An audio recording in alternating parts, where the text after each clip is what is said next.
Assalamualaikum warahmatullahi wabarakatuh. Halo semuanya, perkenalkan nama saya Faizal Zan Adiasa. Pada kesempatan kali ini saya dari kelompok 3 metode numerik kelas D. Pada kesempatan kali ini saya akan menjelaskan hasil kode Python dari metode Jacobi dan metode Gauss-Seidel. Jadi pada kode Python ini pertama kali kita itu akan eh, mendeklarasikan variabel iteration limit. Di sini dideklarasikan yaitu 1000. Lalu kita deklarasikan variabel-variabel yang menyusun persamaannya, koefisien variabel yang menyusun persamaannya dengan matriks A. Lalu kita akan simpan untuk hasil dari persamaannya itu dengan matriks B. Di sini contohnya yaitu ada persamaan 30x. Di sini kita contohkan variabelnya yaitu x, y, z. Jadi ini adalah 30x min y min 2z sama dengan 78,5. Lalu ini adalah x plus 70y min 3z sama dengan min 193. Lalu ini adalah 3x min 2y plus 100z sama dengan 714. Lalu bagaimana dengan algoritma metode Jacobi ini? Pertama, di sini kita akan mengeset nilai aproksimasi pertama x yaitu 0,0,0. Di sini kita simpan dalam variabel x, yaitu x sama dengan np.0/b. Artinya yaitu kita akan membuat array yang mirip dengan array b tadi yang sudah dibuat sebelumnya, namun nilainya yaitu 0 atau 0. Lalu kita akan lakukan iterasi sampai dengan iteration limitnya. Lalu di sini akan eh, kita kita print untuk hasil iterasinya jika dia itu bukan 0. Lalu kita akan hitung nilai aproksimasinya untuk x, y, z, yaitu kita akan hitung mulai dari baris 1, baris 2, baris 3. Di sini artinya di sini karena ada 3 persamaan, maka dia diiterasi 3 kali untuk menghasilkan nilai aproksimasi dari x, y, z-nya. Di sini ada S1, S2, dan X-new. S1 ini digunakan untuk menghitung untuk mengambil daerah segitiga bawah, lalu S2 ini digunakan untuk mengambil daerah segitiga atas.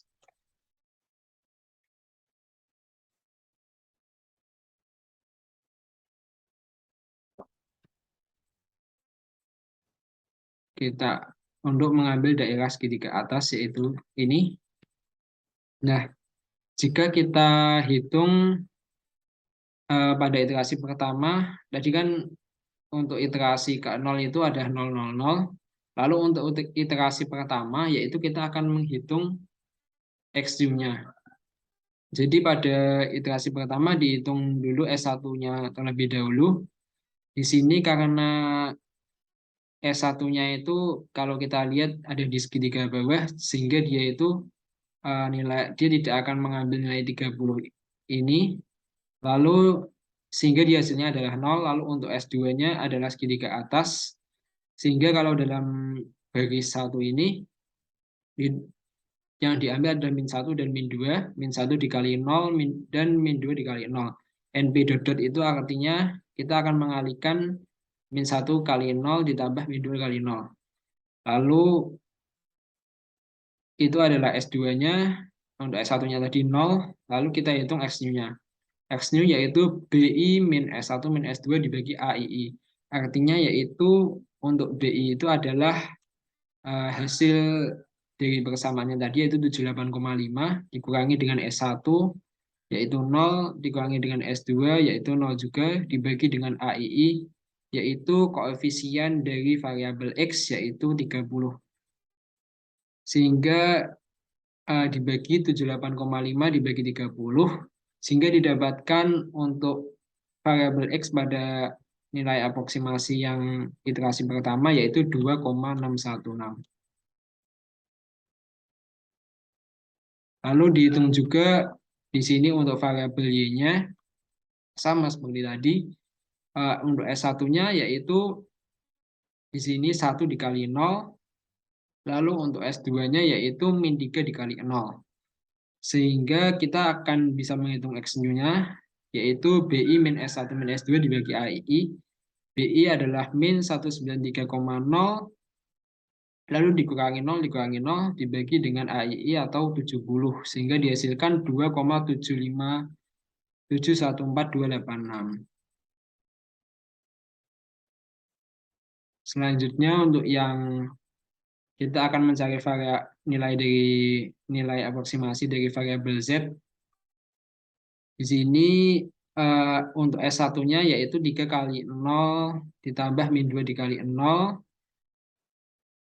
Lalu untuk S2-nya yaitu 0. Lalu kita dapat menghitung X-nya yaitu BI min SI min S2 dibagi AII atau 714 dikurangi 0 dibagi dengan koefisien dari variabel Z yaitu 100. Artinya 714 dibagi 100 yaitu 7,14. Selanjutnya yaitu dia akan diiterasi sampai dia itu hasil awal hasil apa hasil pada iterasi ke n-1 sama dengan hasil iterasi ke n, sehingga didapatkan ini akan berhenti pada, lalu dia juga jika semisal dia sudah memenuhi toleransinya maka dia akan dihentikan iterasinya. Lalu di sini dihasilkan dia akan berhenti pada iterasi ke 9. Sehingga didapatkan hasilnya yaitu 3, min 2,5, dan 7. Lalu bagaimana untuk yang Gauss-Seidel? Untuk yang Gauss-Seidel ini sama saja dengan eh, Jacobi, namun hanya saja dia ini lebih optimal karena dia begitu mendapatkan nilai aproksimasinya, dia langsung digunakan. Jika sebelumnya kita menggunakan eh, iterasi yang sebelumnya, namun jika ini semisal kita sudah mendapatkan eh, nilai dari aproksimasi yang baru, dia langsung menggunakan. Contohnya begini,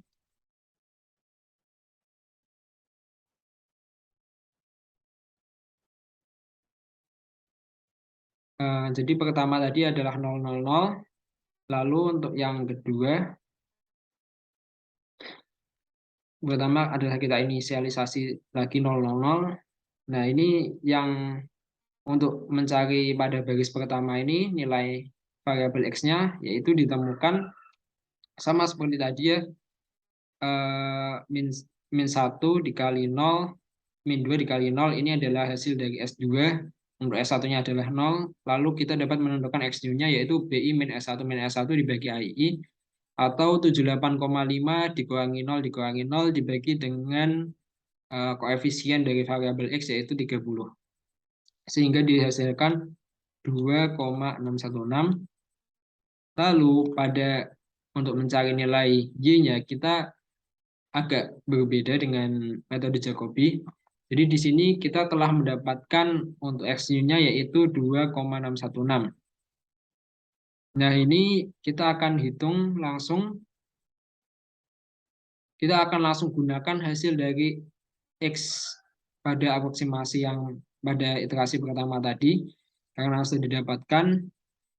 Nah, di sini untuk mencari nilai ya kita dapat untuk S1-nya sendiri tadi adalah 1 dikali dengan 2,616 karena kita menggunakan nilai yang baru, tidak menggunakan 0 seperti pada metode Jacobi. Lalu untuk yang S2 yaitu min 3 dikali 0 karena memang hasilnya masih 0, sehingga dihitunglah X-nya sama dengan BI min S1 min S2. BI yaitu min 193,0 dikurangi 2,616 hasil dari S1 tadi, dikurangi dengan 0, dibagi dengan AII atau koefisien dari variabel Y yaitu 70. Sehingga dihasilkan minus 2,79. Lalu untuk yang ketiga ini dicari lagi untuk nilai variabel aproksimasi dari variabel Z-nya. Di sini S1-nya yaitu karena kita sudah mendapatkan aproksimasi dari X dan Y-nya, kita bisa langsung gunakan di sini 3 dikali 2,616, lalu min 2 dikali 2,74. Itu adalah S1-nya, lalu S2-nya adalah 0. Lalu kita dapat menghitung SU-nya, yaitu BI min S1 min S2 dibagi AII.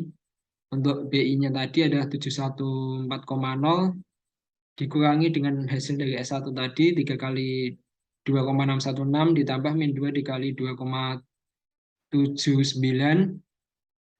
lalu dibagi dengan koefisien dari variabel Z yaitu 100 sehingga dihasilkan 7,005